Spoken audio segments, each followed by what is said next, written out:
Okay, so thank you very much for coming to the final session on the YAMHIS conference today. I was expecting it might have just been a conversation between the four of us, so thank you very much for turning up.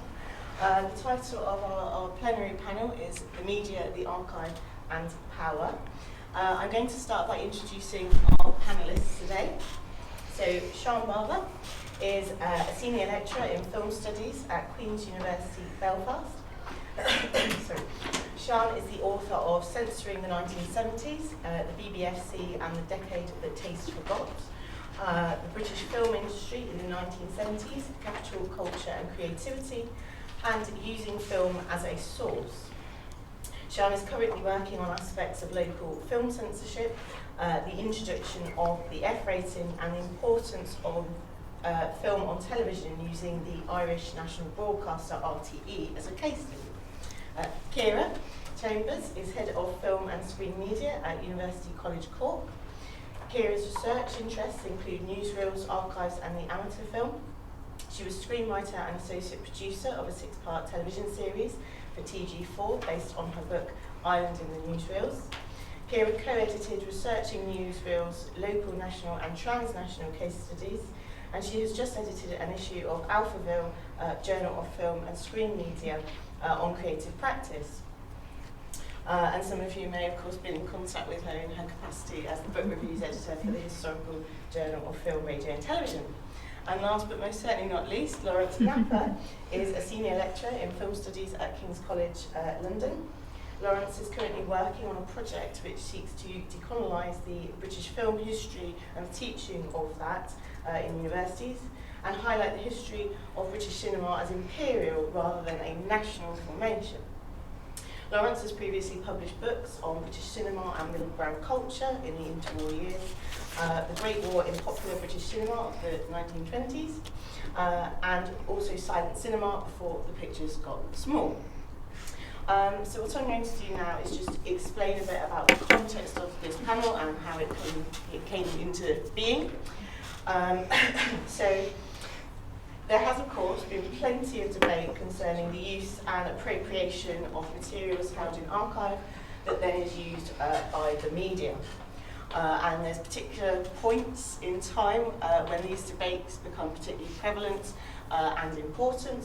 And one of those times was as recently as towards the end of last year, in 2018, on the release of Peter Jackson's They Shall Not Grow Old.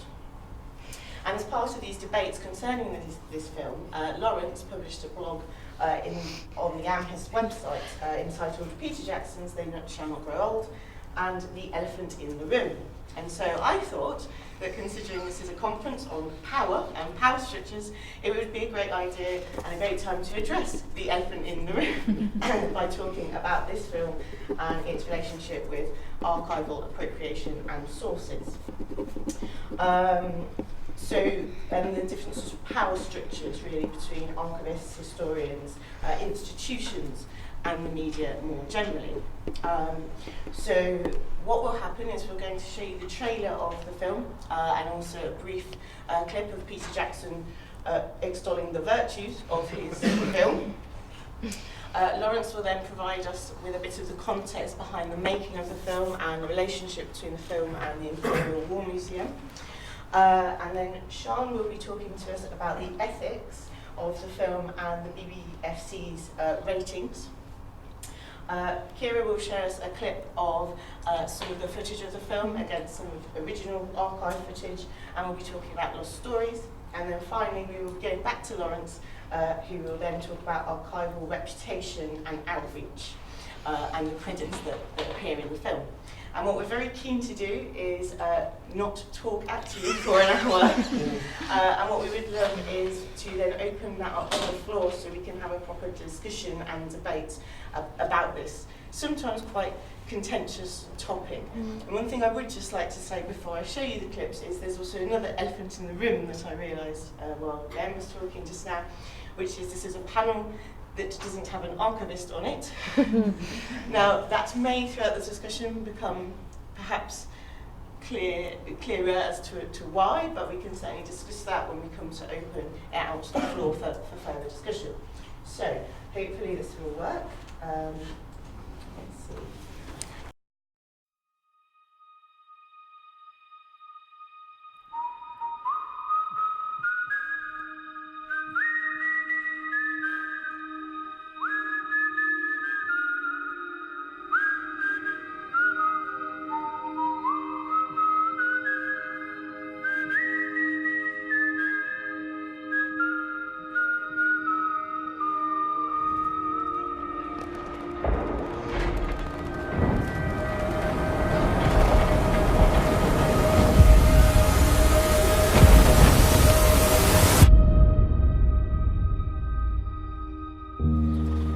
was 16 years old and my father allowed me to go. I was just turned 17 at the time. I was 16. I was 15 years. When they came to us, they were frightened children and had to be made into soldiers. All right, boys, here it comes. We're in the pictures. I gave every part of my youth to do a job.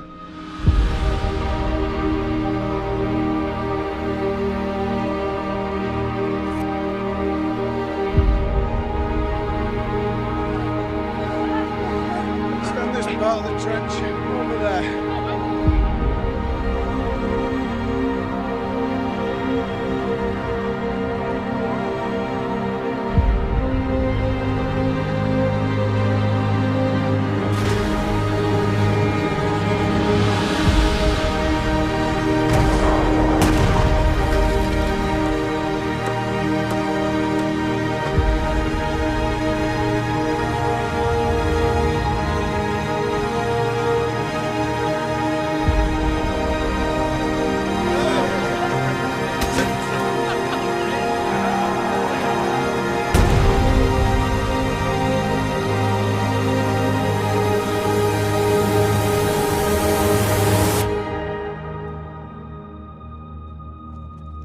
There was a job to be done, and you just got on and did it.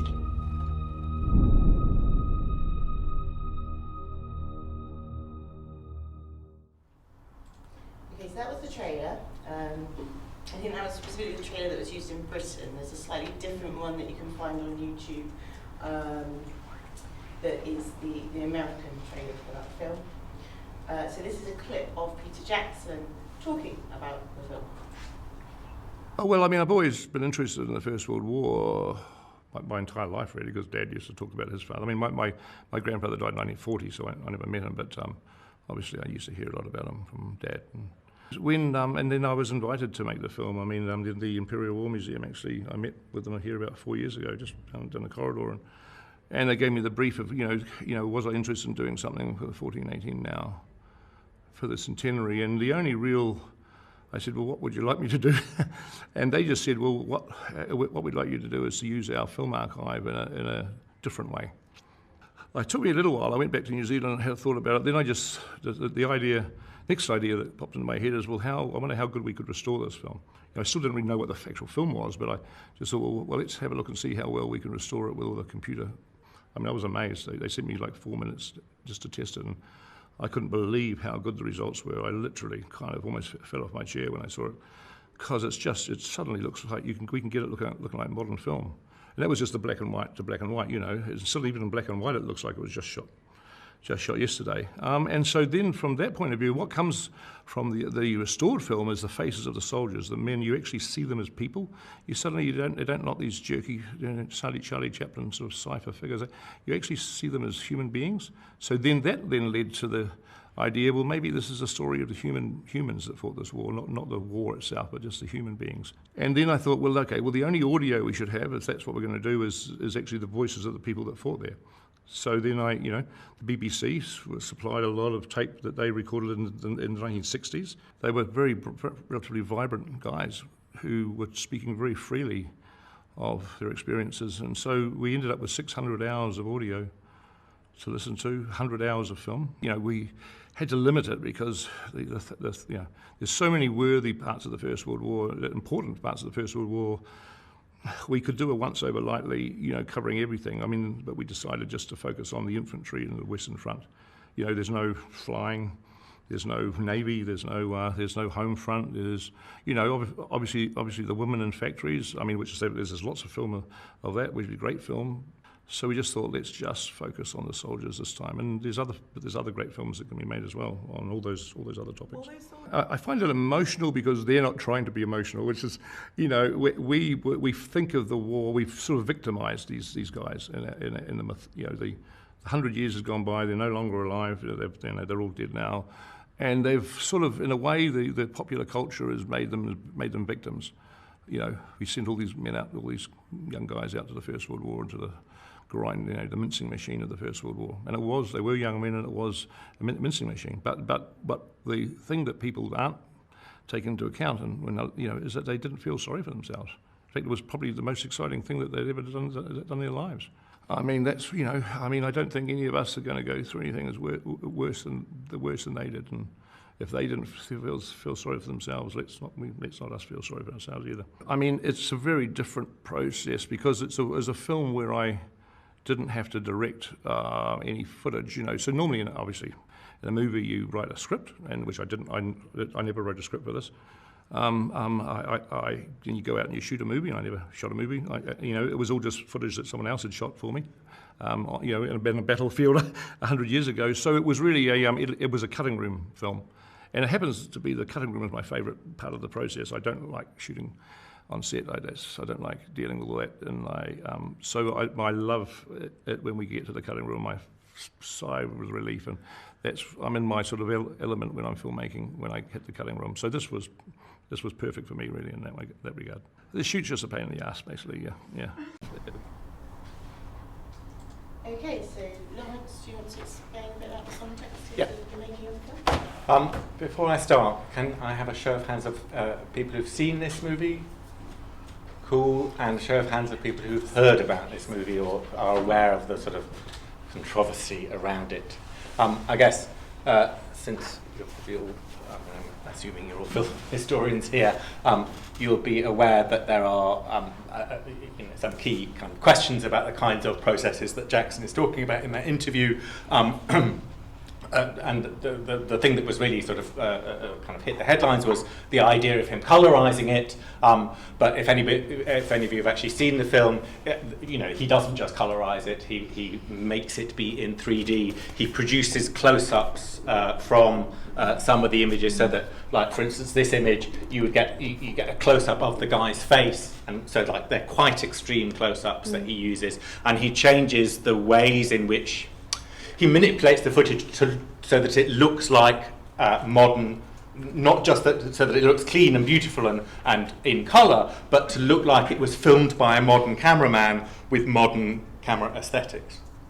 So that's one thing to sort of, I wrote a blog which basically listed all the problems I had with it, and I'm not proposing to repeat all of that stuff today. But just to kind of note that when he's talking about the computer adding in the extra frames and it'll be marvelous and you don't have to touch, even if you see the very beginning of the film, you'll see there's a sequence of them marching along and their legs disappear, their legs are blurry. So like what he thinks is a marvelous cleanup seems to me to be problematic in all kinds of ways. But what I really want to kind of focus on now is this idea of the relationship between the archive and power. And I think one of the things that has, in thinking about the story of how this film came about and what happened, I'm sort of slightly conscious that I haven't done a lot of research on this film. I just happened to have been in the right place at the right time, hanging around the Imperial War Museum with the film archivists.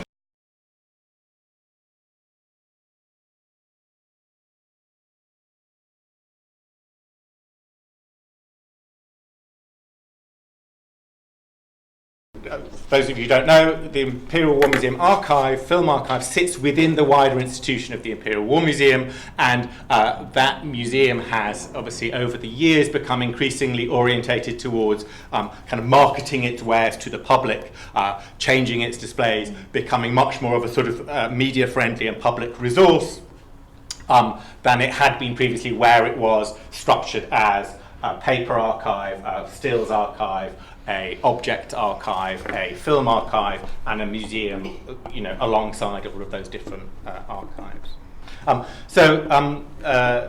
They Shall Not Grow Old was a project that was commissioned by the Imperial War Museum with the help of a sort of governmental agency, 1418 Now, which was a sort of, it was responsible for all of the centenary First World War activities in the UK.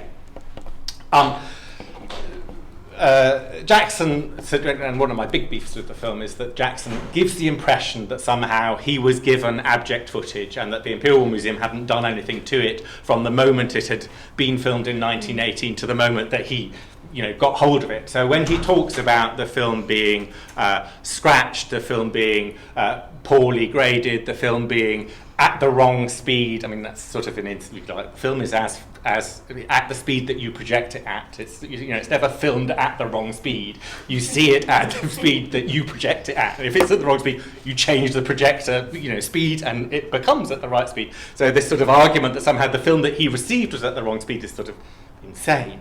But just to make it really clear, so before this project, the Imperial War Museum had been involved in a range of really high-profile restoration projects for some of its key titles. I suppose the most famous one is the Battle of the Somme, which had gone through a big restoration project in 2006, and then again was restored again, re-released, and sent around the country on in theatrical release in the centenary of the Battle of the Somme in 2016. It also had a new score commissioned for it, and it went into schools. It was quite a big deal. So the Imperial War Museum had been doing a lot of work on this footage and was presenting it according to the kinds of tradition of film archive restoration that we might expect. So they were concerned to make it look as it would have looked to audiences in 1916. One of his quotes is like, I want to make the war look like it looked to the soldiers. That's not necessarily the IWM's remit. What they want to do was make the film look like it had looked to the original film audience at the time, and that's quite a key distinction. I think that's worth bearing in mind. So when they 1489 now came up with this idea that they were to do a big centenary thing, one of the things that the archivists sort of offered as an idea was that they would take another of the big titles that they had and restore that in the same kind of way. And they went to the sort of heads of the museum and of 1480 now, and they basically said, no, that's not enough. That's not ambitious enough. We want you to find a really new way of making this material kind of speak to new audiences. And another sort of, I guess, kind of thing is this: they had this idea that audiences reject black and white film, and they reject silent film, and there has to be a new way of reaching that kind of audience. So initially, my understanding of it is what they proposed was that they would commission a relatively new a filmmaker, a known filmmaker, but a relatively new known filmmaker. So somebody like at the beginning of their career who might do something quite imaginative with the material, and their idea was for a half-hour film, more or less. So something relatively short that was still going to kind of use the material in a new and exciting way. And then it's kind of Jackson's involvement was a kind of later stage, and of course there's a sense in which it's Jackson's involvement that really changes the dynamic of the entire project. And I guess one of the things I'm arguing is that it is through that involvement that the archive loses control of the project. So the project is taken, because he's so high profile, the project is kind of taken away from the custodianship of the archive and the curators and given to the marketing people. So there was a key moment where they were starting to work with Jackson, and they were providing him with the material, and Jackson suddenly is like, ta-ching! Oh, maybe I could colorize this, that would be a really great idea. And one of the archivists basically says, you can't. That it is a blanket policy throughout all of our licensing that filmmakers cannot colorize the material. You have to use it as it's offered to you. You can't manipulate the material. And Jackson went silent. A new situation developed where the archivists were basically, as I understand it from my discussions with them, told that they had to do this, and all of their ethical principles would be laid aside, and this was something they were going to be doing, like it or lump it. So there's a sense. So I mean, we can talk about the things that they did and the things that they were forced to do, and I'm sure we will do. But one of the key implications for the IWM staff as a result of that decision, was that it changes the contract that they can make with every other user after this moment. Yeah. So always up to this point, in the license for use that they send out to filmmakers that want to use their footage, it's part of the contract that they can't change the footage. Now that's completely blown away. It also changes the ways, obviously there are kind of more important problems in terms of the archive status as an archive. So, FIEF has a code of ethics which this use completely destroys. So the archivists have to have a conversation with FIEF, with the main archiving organisation. That's really problematic, and I think has been quite stressful for them.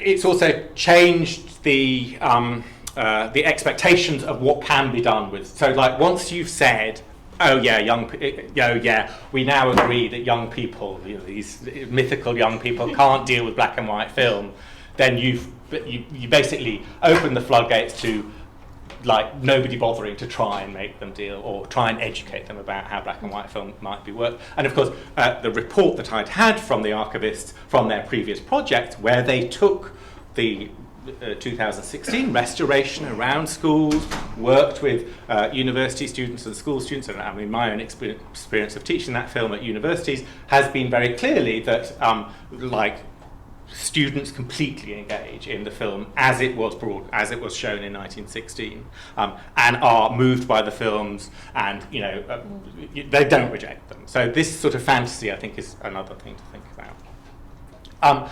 But I think the most, whatevs, as many people have pointed out to me, the film still exists in the archive. He hasn't destroyed the film. He's just destroyed people's expectations about what films might be like from this period, and you can sort of re-educate them. That's all fine.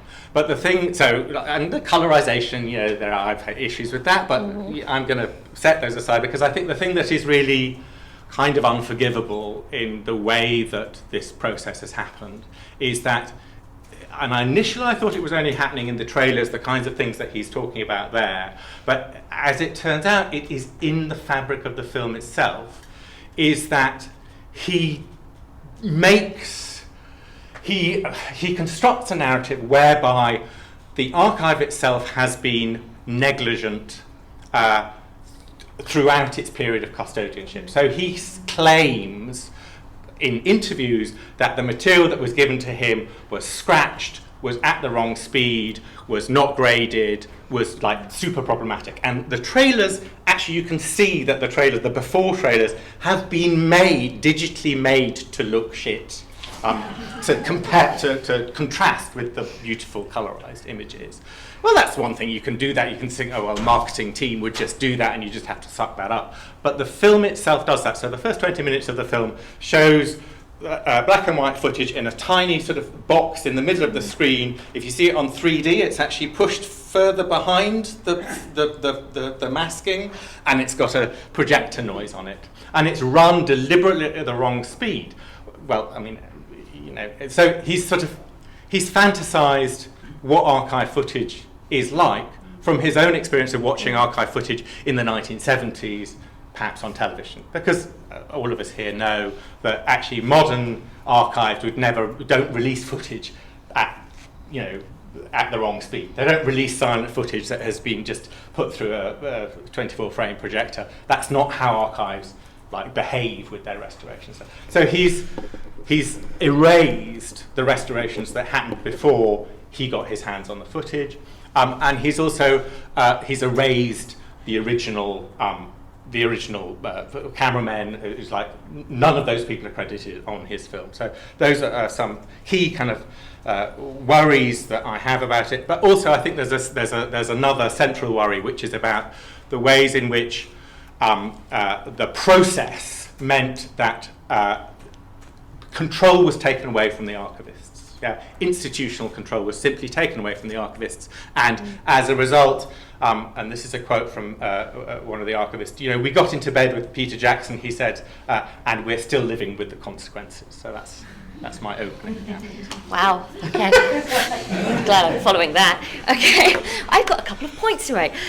Some really, really short points. Can I not have that slide just yet? Please, put it away.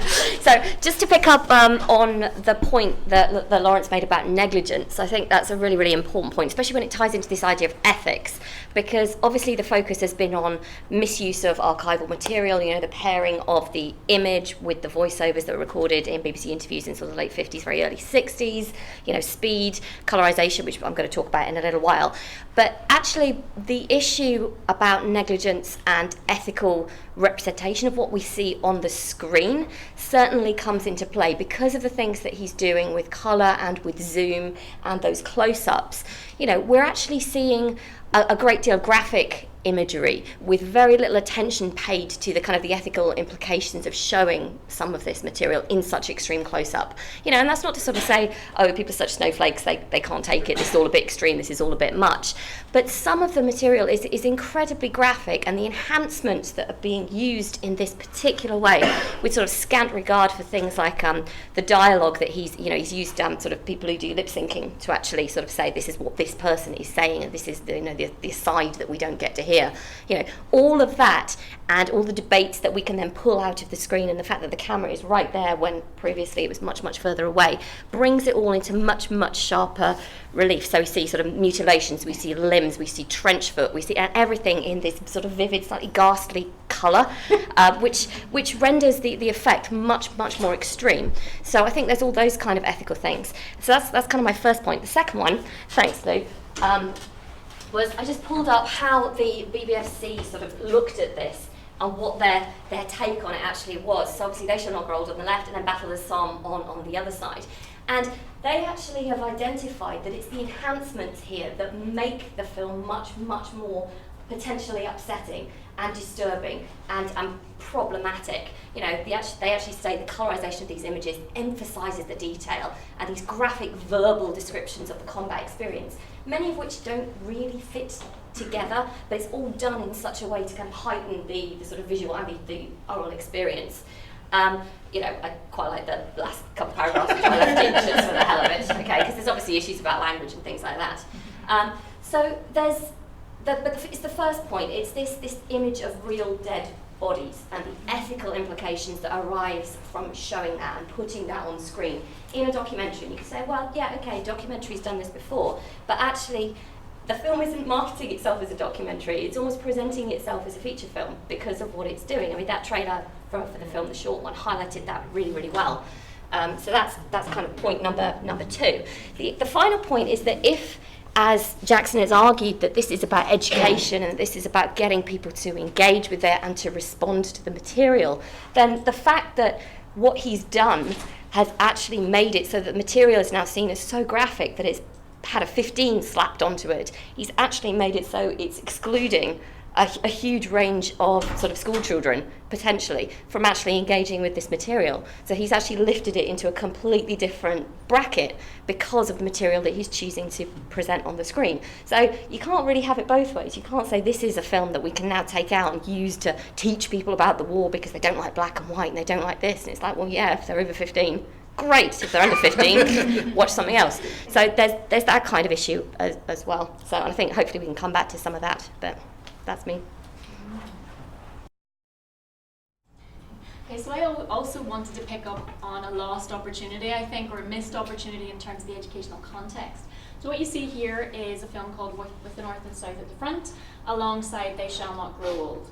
And it's interesting that, as Lawrence has pointed out, at the start of They Shall Not Grow Old, there's 20-25 minutes of black and white footage, supposedly the authentic experience, before it fades to colour in that move to Oz moment where it suddenly becomes really graphic and colourised.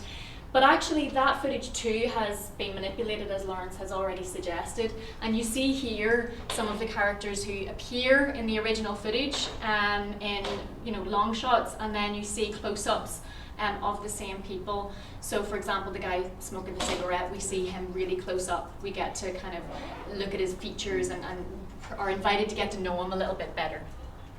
So my disappointment with this was that with the North and South at the front is a really interesting contextual film to think about, because it too was manipulated and repackaged and re-edited at the time. It appeared in 2 versions. The first version was called With the Irish at the Front. It was released in May 1916, just after the Easter Rising in Dublin. So it was meant to counteract some of the images of Irish insurgency during the war. It was meant to say that, no, look, there are all these Irish soldiers serving in the war effort and supporting Britain. There's just a few of those rebels there that are a bit problematic. The rest of them are okay. So the film was also returned to at the end of the war, to suddenly become With the North and South Irish at the front, because of course partition was something that was on the horizon at this stage. So Home Rule had been due to be enacted in Ireland just before the outbreak of World War I. It was suspended because of the war. And it was known that once the war had ended, or was going to end, that those Home Rule debates would appear on the agenda again. So the second version of the film took footage from the first version and re-edited it and added in soldiers from North and South, suggesting that Irish soldiers from throughout the country, whether unionist or nationalist, could serve together in the war effort. And crucially, if they could serve together in the war effort, then surely they could live in peace when they were at home, okay? So here we have the North and South Irishmen fighting side by side during the Battle of Whitechapel. Okay, this is not actually true. This is a little bit misleading. They were actually fighting in different regiments in different sides of the bridge, so some distance apart. And actually, the Ulster Volunteers, who had been formed to battle against Home Rule if it was going to be enacted, enlisted largely in the 36th Ulster Division, and the Irish Volunteers were in other divisions. So the Nationalist Volunteers and the Unionist Volunteers were separate, they were enrolled in separate divisions. So this bit of the film kind of cements the message in terms of propaganda. It's a very useful Catholic ceremony, and we have Cardinal Logue saying here, let's get peace for all of us. We are all longing for peace, but it must be a just peace, a stable peace, a permanent peace, and not a halting one.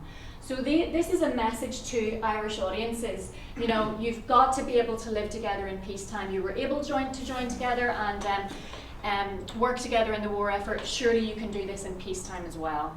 Also, what we have in the film are shots of parades in Belfast, in Limerick, in Cork, suggesting that Irish men who served in the British Army would be welcomed home wherever they appeared. And that, of course, was also misleading, because many of those soldiers who returned to their communities faced a great deal of discrimination and marginalisation because they had supported the British war effort. So I think that this is an interesting context, and it shows that this material is being manipulated, re-edited, repackaged for all sorts of purposes 100 years ago. So what Peter Jackson is doing taps into that discourse. And I would have found that that was a real opportunity to talk about the context of these films. There's so much to say about the Battle of the Somme film. And I expected to see a website, an educational resource, but when I looked to see the film's website, They Shall Not Grow Old's website, all it was listings of where the film was going to be shown. There was nothing about the filmmakers, about what footage had been used, about the interviewees who provided the voiceovers. So I just felt that that was a lost opportunity there, a missed opportunity to provide that really interesting educational context, to promote some more discussion on that context and on the reuse and appropriation of footage. Let's start it from your side, Lawrence. That's fine, yes.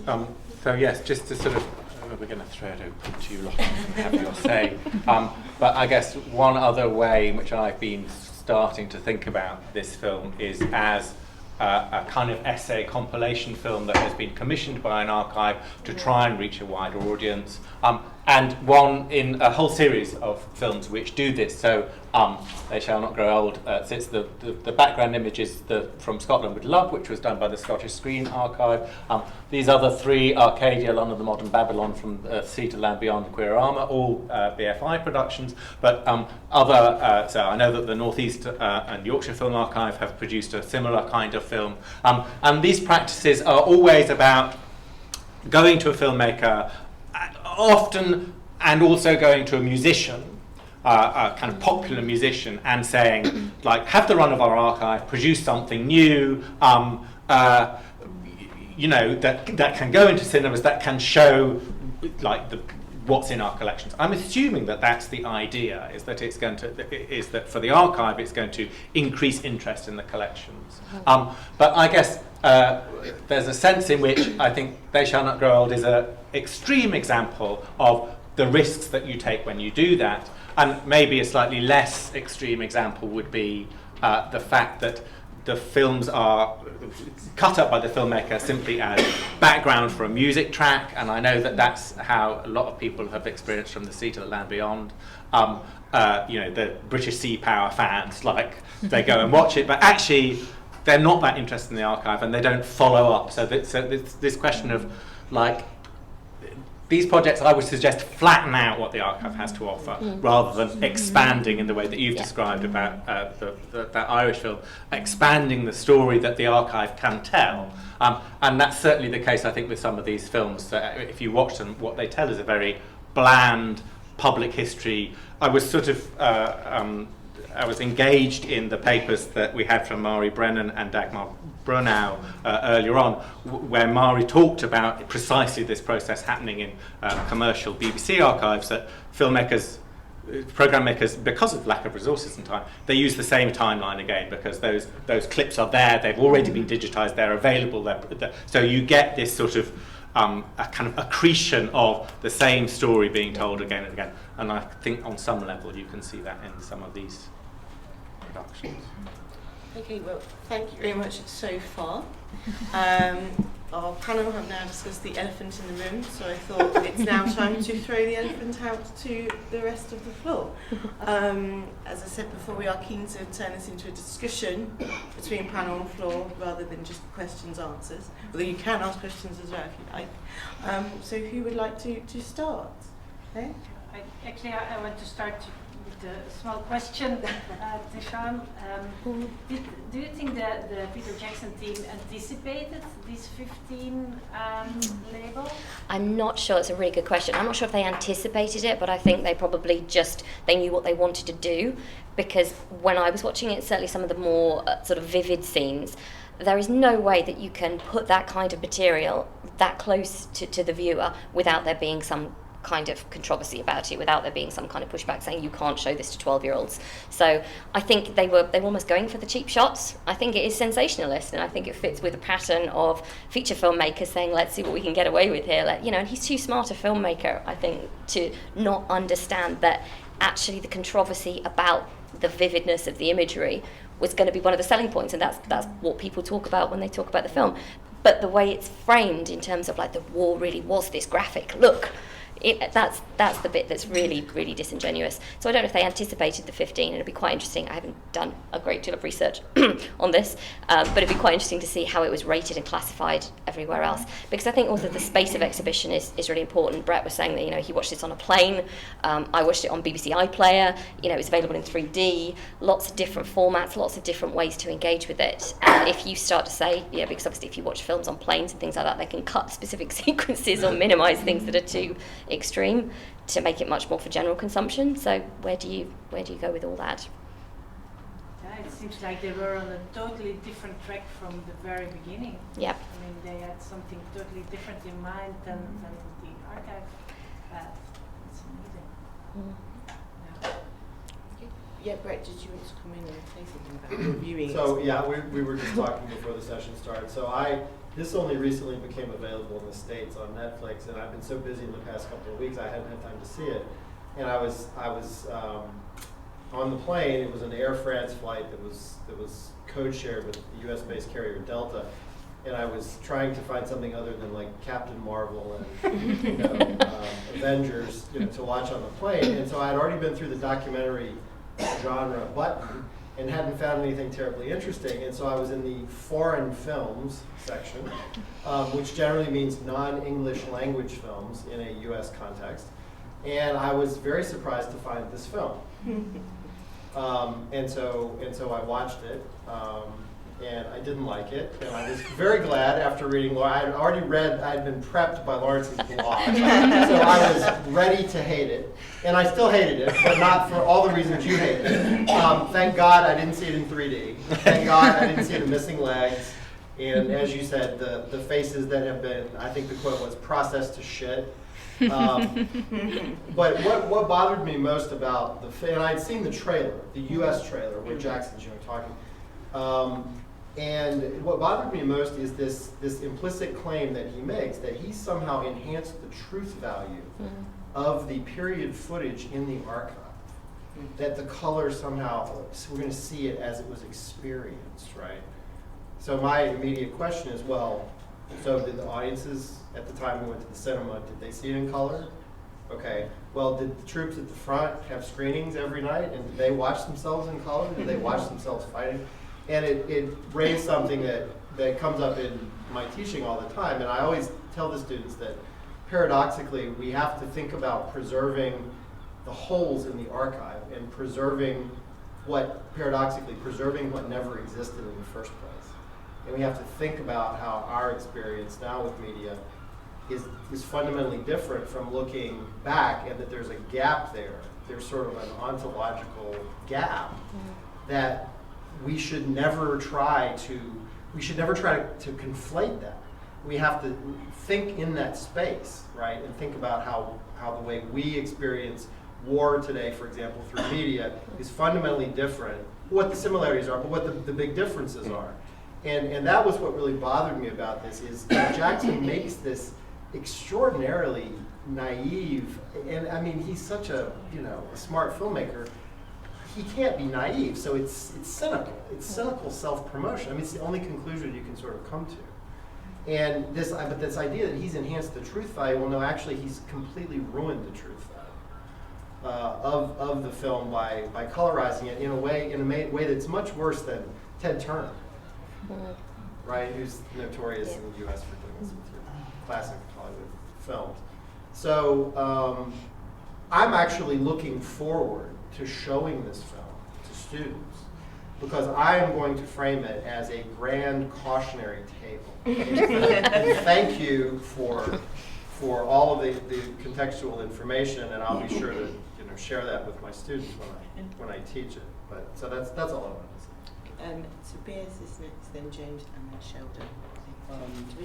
The concern I have that hasn't been mentioned yet, and thank you very much for this insightful kind of discussion of it, is the celebration of 100 years after the war and so on and so forth took a great deal in a unified Europe to celebrate together. So Angela Merkel was standing there as the former enemy alongside the Allied forces and so on.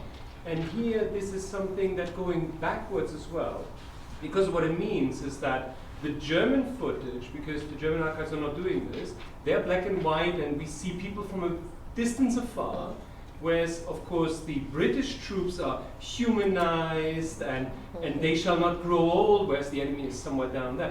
And I think it's very difficult because it kind of reaffirms that us versus them that has been overcome with all these kind of celebrations, politicians get together, celebrating together, saying, well, it's not a battle won or war won, it's we have to celebrate that there's peace and what came out of it.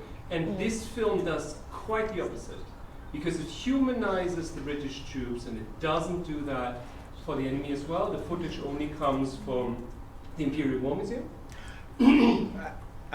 Or were there other sources? But that's I'm very concerned that a young generation grows up perpetuating that image of these very human. Look at them, and they have fun, they laugh, and then they see some other images, and it's establishing shots, black and white, poorly, whatever they see, if they ever see something else, and that's another dimension of the danger of doing that. It's also that the material from the Imperial War Museum has been very much selected. So the Imperial War Museum has considerable amounts of footage which show West Indian troops, which show troops from India, which show troops from around the empire. And he has chosen not to use any of those images. James? It's just an anecdote about the contemporary reception of Battle of the Somme. When Jackson says that the troops weren't watching themselves in black and white, he's wrong. They were watching themselves in black and white. And the reason I know that is that a colleague, the historian Christopher Cowman at University of Lincoln, once phoned me in a state of high excitement from the reading room, or hopefully she'd left the reading room, at the Imperial War Museum. And she was researching soldiers' letters and what did soldiers do at the front when they weren't fighting the enemy. 95% of their time is spent, doing other things. And one of the things they were doing was going to the cinema, either to the cinemas in local towns and villages in France, where interestingly they complained about not being able to understand the dialogue because the intertitles were in French. But also there were YMCA, and even later in the war, the War Office was providing cinema projection facilities for troops at the front. And quite a lot of troops who were involved in fighting the Battle of the Somme saw the film at the front. Within days or at most weeks of the film, the film being shot, pretty much concurrent with its release in the UK. But what came out of the letters very much is very much about how fresh the footage is, how immediate it is to them, how authentic they see it as participants. So contemporaries saw this material as fresh, and we know that also from the the reception work that plenty of historians have done on when the film is released in civilian cinemas. So it's seen as very immediate and raw. There's none of this distancing effect. And so much so, in fact, that it caused some controversy. There was one Hammersmith exhibitor who put a sign outside his cinema saying, "This is a place of entertainment, not a chamber of horrors. We will not be showing the Battle of the Somme." So there was a concern that people would be upset by it, and that the cinema was still that space for entertainment, safe entertainment. So I think, one of the things that he's done is that he's actually, his problem is not with the footage itself. Well, his problem is with the way in which the footage has been shot, rather than the fact that the footage survives in a bad state. Well, it doesn't survive in a bad state. So it's with the fact that the cameraman couldn't use close-ups, didn't move the camera, that all of these kind of aesthetic decisions that to a modern audience convey realism don't exist in 1916, but what does survive did to audiences at the time convey realism and was experienced as realism. And I guess that's the difference between us and the past, that actually it's important to preserve, and his interest is in destroying that, I guess, experience. But I guess there are two different things, as I've said. It's one thing is the film itself and how it was used at the time. Another thing is, they saw the film in black and white, but obviously they saw real life in colour. I suppose that's what he would argue. We've got Sheldon and then we've got Melanie. Yeah, even taken on its own terms, Jackson's claim that he wanted to show the war as the soldiers saw it is untrue, because apart from the colorizing and the other alterations and enhancements of the footage, he's also taken out parts of background shots and replaced them. So there's been some digital painting in of backgrounds that didn't exist. I'm not just talking about sunsets where there was but taking out buildings in the background and putting in fields. So the footage has been materially altered to represent a different view of the war than what the soldiers actually, or the cameraman would have seen. So it would be more accurate to say that what he wants is to show the war as he's seen. Yes, and his dedication at the end of the film as well to his grandfather, isn't it? It's my grandfather's war, not just So Melanie, you wanted to? Very much following on from that, this idea of the war of soldiers. So this is about making an argument for film as an unmediated view into the past, and it's completely at odds, not just with what archives try to do, and this idea of you're trying to think about how people saw the film at the time, and that's the nearest thing to an authenticity that you're working for, but it's always accepting the idea that this was understood as mediating. It's simultaneously kind of placing past audiences in a naive past where they weren't media literate, aware, in much the same way that the mythology of the train, etc. But it's also doing the same for modern audiences in ways that are profoundly at odds with all the initiatives in terms of audience-centred film policy that's about film education, that's about the use of heritage in educational ways. If we look at the kind of the shape of the BFI's post-2012 remit and all the agendas within that that relate to education specifically and the use of heritage. You know, there are lots of dubious things about, you know, using it to refuel the creative economy. But in terms of what there is there in terms of media literacy, this is completely at odds with all the other kinds of government-funded strategies. Which begs the question: how did it come about? I Yes. guess. So, how did this get signed off by IWM, and how did it get signed off by 1418 now, which are government bodies, effectively? You know, IWM is funded by them. Does the Imperial War Museum have a media education, media literacy agenda and ethos and principle, or does it just have a historical education principle? Because that would allow that slippage, potentially. I can't answer that question. My understanding is that the structure of the organisation changed in a particular kind of way about 7 or 8 years ago, whereby it was no longer structured according to collections. It was structured, you know, there was a sort of history department. So some of the curators was taken out of the film department and just placed into a sort of history department. And presumably some of the exhibitions officers and so forth were. So I think probably less so than in the past, because there are, you know, the people who are dedicated to film are sort of yanked out of that role. Yes. Hi. Just to respond to what you said about the IWM. First of all, the legal status of the IWM is as a, I call, repository. The word archive is something they are attached to themselves because it sounds so much more, you know, elevated. Secondly, legally, they have no right whatsoever to determine what anybody does with a copy of anything in the IWM, whether even by a 3D printer, after that person has paid the full economic cost of a copy being made.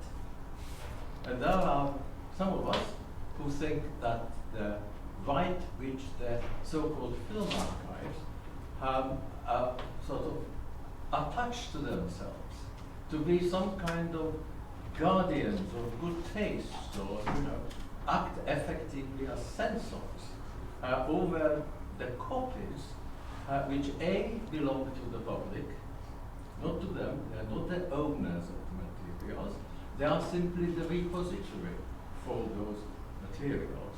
And the government could decide tomorrow to move the whole lot into the British Museum, something like that. And if you go to the British Museum, which is a proper repository, there's no nonsense about this.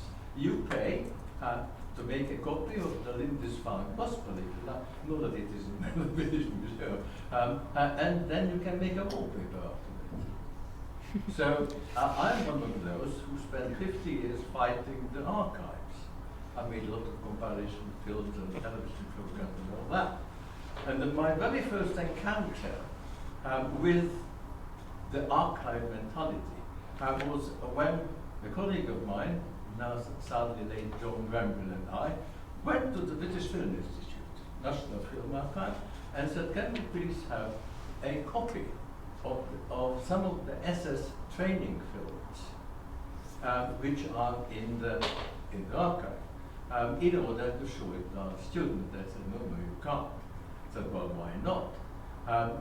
They said that, well, it's not really the sort of thing, you know, students should see. I think that was really for us to decide what the students should see, not for you. They said, in any case, because you have got the copyright owner's permission. They said, well, hang on, these are, you know, SS training films. They said, no, don't want that, don't want that. You have to give us a written permission. So my friend said, But do you mean we need to write to Heinrich Himmler Valhalla? You know, they didn't see the joke at all. Anyway, we didn't write to Valhalla, but we wrote to the Foreign Secretary. The Foreign Secretary then rudely told them that any material there, this material is all captured material, they put it into the archive, full stop, we can have anything we want. Ever since then, I've been a hate figure in the BFI. But this kind of sums up that sort of abrogated power which the film archives, as distinct from, the PRO or anything else, seems to want to have over what people make of their materials. And I think that's totally wrong. So whereas I think this Peter, what we're filming is Peter Lousy, I've seen it, yeah, okay. But the point is, I'm entirely on his side. Once you have got that material, once you have paid for it, it's a public, if you want to make a wallpaper out of it, if you want to make a funny item out of it, if you want to make this kind of silly compilation film, why not? Yeah, Alessandra? I think the problem, I was in the room when FIAF gave them slack, so. Slack or flack? Slack, like how do you say, like, they got like. Yeah, yes. Yeah. I think the issue, well, what FIAF was saying pretty much is that you gave the footage, and I agree, it's like out of copyright material, everybody can do whatever they want. If they want to print toilet paper with it, they can do that. The problem is then don't put your logo on it. And that's where it comes in with the restructuring of the organization, right? Where you say that you create silos, you separate everybody from each other, and you push marketing over anything else because what you care is impact. And how do you measure impact? And that's super complex, how do you measure impact? So I think what they were saying is like, you cannot sit here at FIAF and say, oh, I disagree with what Peter Jackson has done, and then agree to put your logo on it.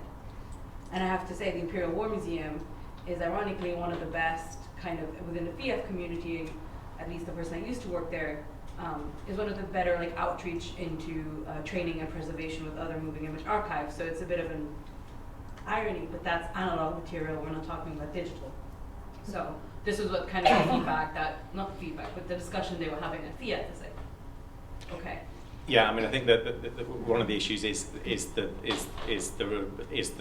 Imperial War Museum thinks of itself as you think of it, as just a sort of body that does its business, and the archive, as a member of FIAF, it's the archive that's a member of FIAF, rather than the Imperial War Museum itself. I think about these kind of questions of ownership is quite interesting because, of course, those arguments go right back to the 1920s. So there's letters in the press in the early 20s from people who say, you know, there was film of the Battle of the Somme. Where the hell is it? It's in some box in Westminster, and we're never going to get to see it. This is outrageous. And that's partly how those collections, how film became part of the remit of the Imperial War Museum, because there was actually a furore at the time.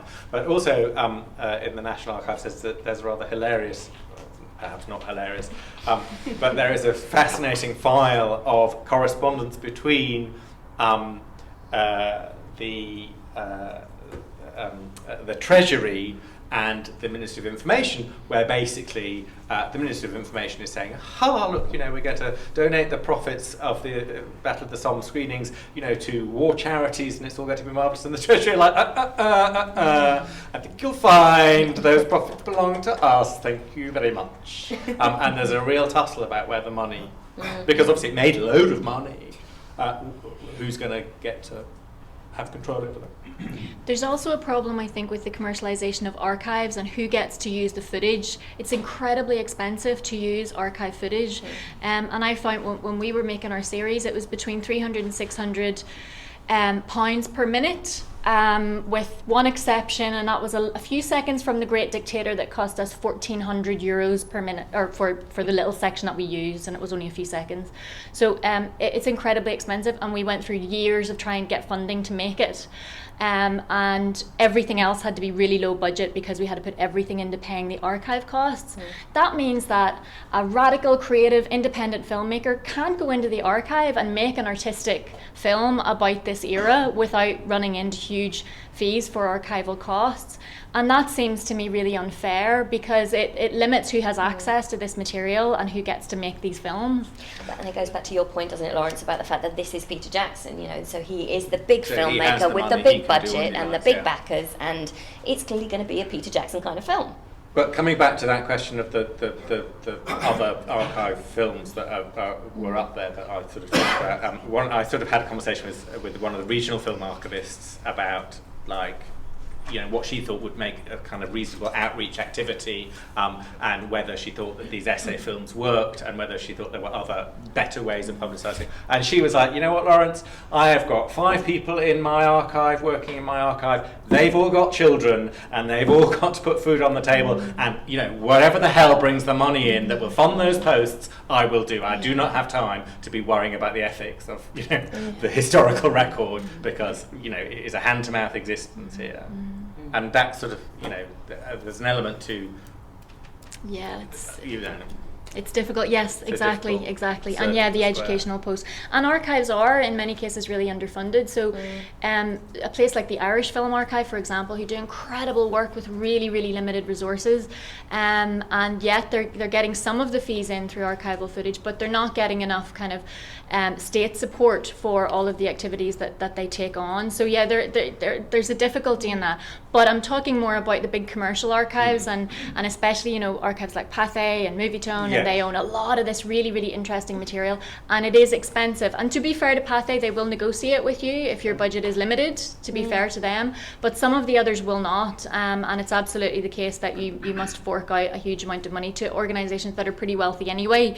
So I think there are power implications to that relationship too. And it's interesting that Pathé isn't involved in any of those kinds of outreach, trying to, you know, they just sit there and they put it online. So I guess you know, their YouTube, they have a YouTube channel now, and people can see their material. They were very good at digitizing it, but they got Heritage Lottery funding for that. So that was supported, that project, and it was really useful. And so it's great for research purposes. But apart from that, I don't know that they do much more in terms of education. I mean, one thing that sort of I worry about in relation to this particular film is sort of moving forward, and the fact that all the material in it isn't sort of acknowledged, it's not referenced properly, there's no sort of indication of where it's come from. It means it's sort of 20 years, 30 years, 40 years, this will be the reference point rather than the original material. And that kind of goes back to Tobias's point about, you know, what exactly is this supposed to be about, in the fact it's so tone deaf in terms of the sort of 2016 commemoration and celebration. This is going to be the sort of the default setting, and that's really quite scary. And it's also tone deaf in terms of archive footage. So like, I have just got to, like, what I've been teaching for 20 years. When I first started teaching silent cinema, you know, you had a session at the beginning where you said, what are your preconceptions of silent cinema? And they say, oh, they're all running around like headless, literally with their heads cut off, you know, because that's what they'd seen. Like, we've just got to a point now where they're saying, oh, you know, I saw a film that was quite interesting with it. They're not talking about how it's speeded up and how it's those preconceptions are no longer there in 18-year-olds. But they will be now. They're on Peter Jackson. We've got Tobias just coming back in, and then we've got Veronica as well. He has a question. I just wanted to talk about what Nicholas Brune has just said about the footage, and it belongs to the public. Absolutely right. I couldn't agree more, and I think there is a tendency in archives to prohibit people from using the material. German Film Archive nowadays, even posters, you want to photocopy them, they say there's copyright on them, although it's from the early 1930s. Complete rubbish. And they hide behind their desks and so on, and then don't reply. But this is slightly different, because here people who were paid for by the public helped Peter Jackson make that film. And were made to do it against their will. And this is something that's if Peter Jackson bought this and went off and do his films, all fine. I think you can do whatever you like. You can even do the wallpaper or the kind of the ties with the imprint or whatever. But I think here this is very different because taxpayers' money went into that project. Time, resources, access, and so on. And this is, of course, why there's some concerns left. I think if someone buys something and goes off and does a funny movie out of it, it's fine. Whatever you like. But this is very different because that kind of access, ordinary people don't have that. How many people were involved at the Imperial War Museum at the project? 4, 5, 6, 7, 8, for how long? A year or two? That's significantly public support. And not a private enterprise, and that's I think what makes a difference. Yeah. I really appreciate that point. It belongs to the public to do what you like, but here that's different because, and that was a different project. We've got Veronica and then we've got Paul. I just wanted to go back to what Jan was saying, and Tobias, and over here as well, about the intelligence of the audience and about the potential legacy of this film. This film, I didn't put my hand up initially because I'd forgotten that I actually did see it, but I stopped watching it because it is a grotesque, okay?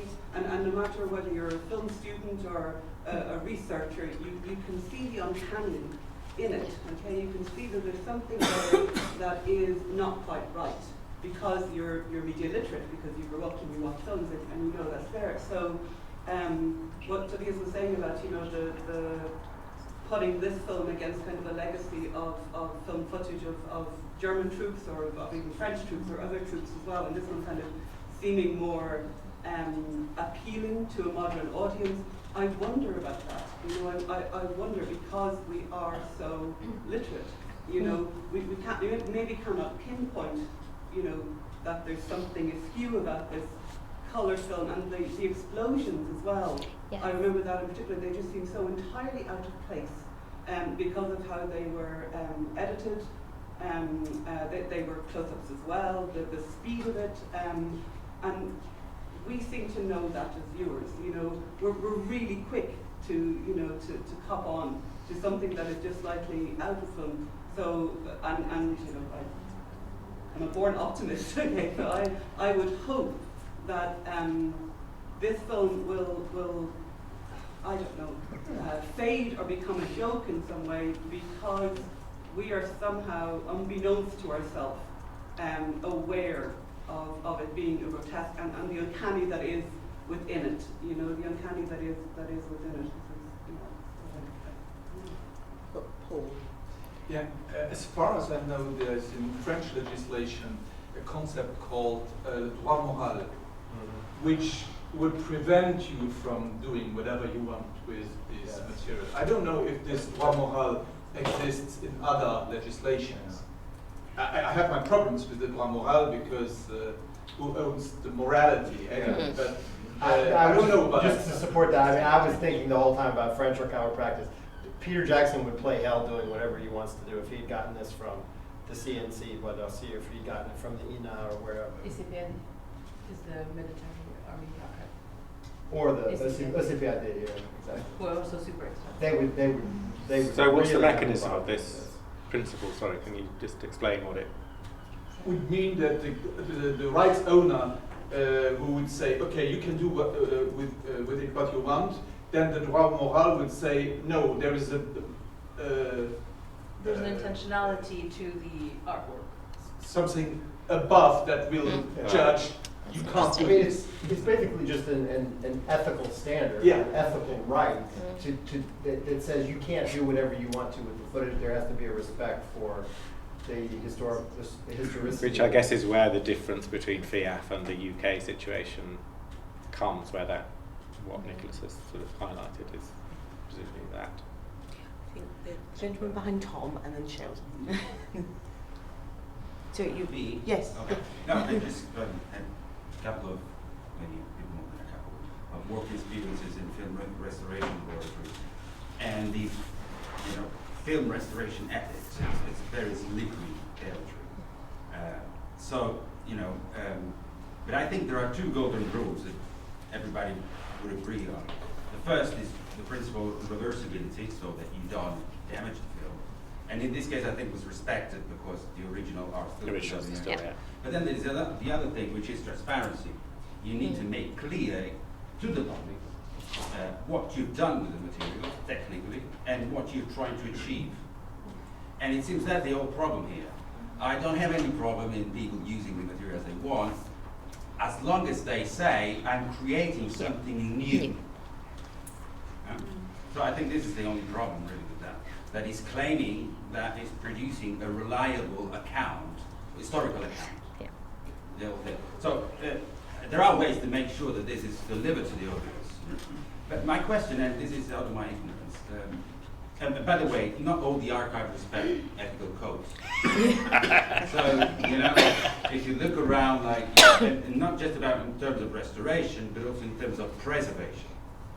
So, that said, I'd like to ask the question, is out of my ignorance, I don't know whether this film was commercially exploited by someone. Because, as far as I know, the Imperial War Museum is one of the only archives in the UK who controls or own the copyright on the collection, or on a large portion of the collection. So I don't know whether this was exploited commercially, was it distributed theatrically, was it, you know? So it's distributed theatrically on the day of the centenary of the armistice, with, you saw on the trailer, and it was preceded by an interview with Peter Jackson. So it went out on one day in cinemas, sort of as a live broadcast. And then it was shown on the television the following Sunday, and now it's available on a DVD. And I understand from the archive, although I've not seen them, that there has been a pack that has been produced for schools, and a copy is being sent out to every school, despite the fact that it's 16. It's a 15 certificate, and you know, school children learn about the First World War before they get to 15. But yes. Could that be justified, like this operation could be justified by sort of, is it a business operation? Well, I mean, the DVD sales suggest that that money is going somewhere. So we don't know where. We don't know where. But also, I mean, I think there's a sense in which the Imperial War Museum also has a business arm. And of course the archive also has a business arm, so because they are selling footage, so yeah, there is commercial exploitation. I was going to respond to a point made earlier, but before I do that, I'm going to respond to what you just said about the commercial exploitation of it. Although it was supposed to be shown for one day only, and it says that on the trailer, in fact, it was brought back a number of times when it proved to be a commercial success. Yes. So I saw the film on a Sunday morning sometime after that one day only screening, because it was brought back on both Saturday and Sunday morning for several successive weekends at Showroom Cinema in Sheffield. Now, if that was replicated across the country... Was it shown with the interview, or was it just shown... No, I don't think it did have the interview. Okay, that's interesting. But it was a sellout for a number of screenings. So if you multiply that across the country, then it was probably a considerable commercial success. It was also commercially shown in America. So I think it had a commercial distributor, something like that. In big cities, yeah. There were selected big cities that played in the US.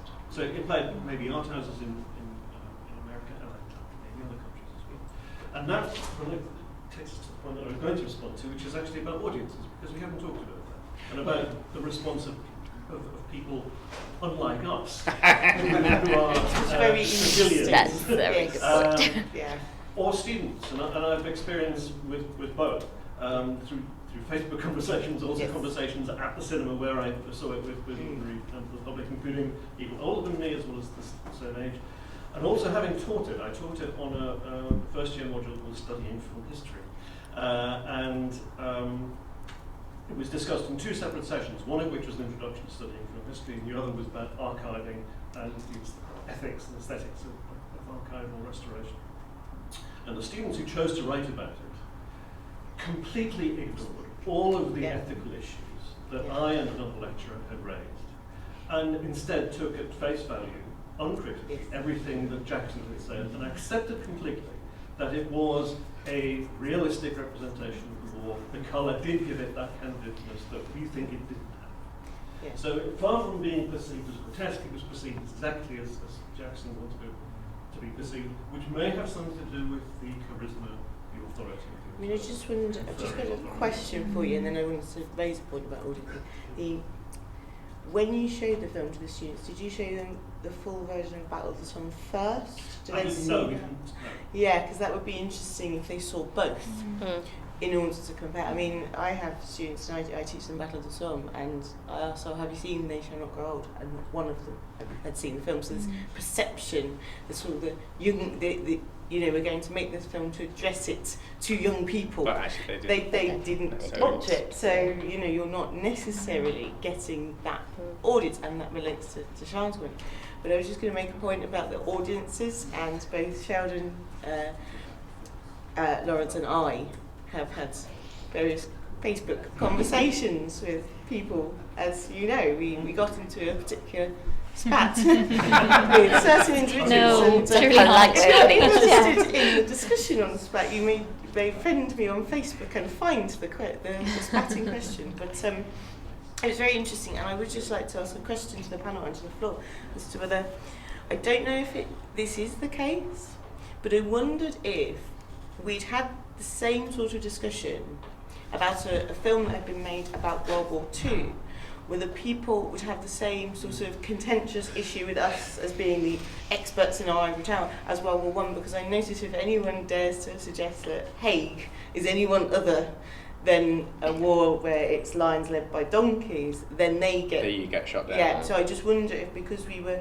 daring to say anything about a film about World War I, that might be one of the issues that we're, so I don't know, but yes. Well, I've got several things to say. First thing is, yes, like, people loved it. It was massively popular. Audiences were completely wedded to it, thought it was amazing. And I mean, even in the clip that Cara showed, like, of the face, I don't know if, I'm sure you noticed, it seems to me